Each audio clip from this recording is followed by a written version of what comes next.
তারা সুন্দরী মায়ের কথা শুনে মুহূর্তে ভেঙে পড়ল রাজলক্ষ্মী। চোখের জল ধরে রাখতে না পেরে কান্নায় ডলে পড়ল সে। হ্যাঁ ভিউয়ার্স, চিরদিনই তুমি যে আমার ধারাবাহিকের আজকের পর্বে এমনই এক হৃদয় বিদারক দৃশ্য সামনে আসতে চলেছে, যা দেখে আপনারা চমকে উঠবেন। এদিকে অপর্ণাকে আমরা দেখতে পাবো সরাসরি জেলের অন্ধকার কক্ষে।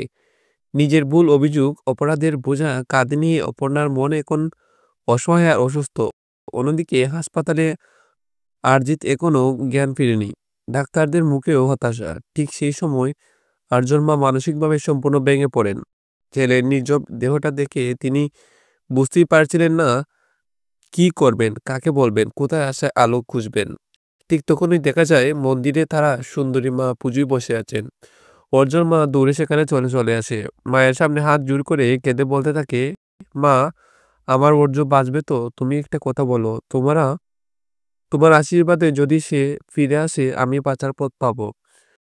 কিন্তু তারা সুন্দরী মা তখন শান্ত গলায় বলেন, আশা দেওয়ার ক্ষমতা আমার নেই, সব উপরে ইচ্ছা। এই কথা শুনেই রাজলক্ষ্মীর বুকটা দগ করে ওঠে।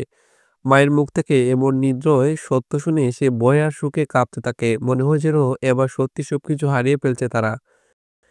হ্যাঁ ভিউয়ার্স, আজকের পর্বে এমনই টুইস্ট ভরা নাটকীয় মুহূর্ত দেখতে পাবেন চিরদিনই তুমি যে আমার ধারাবাহিকে।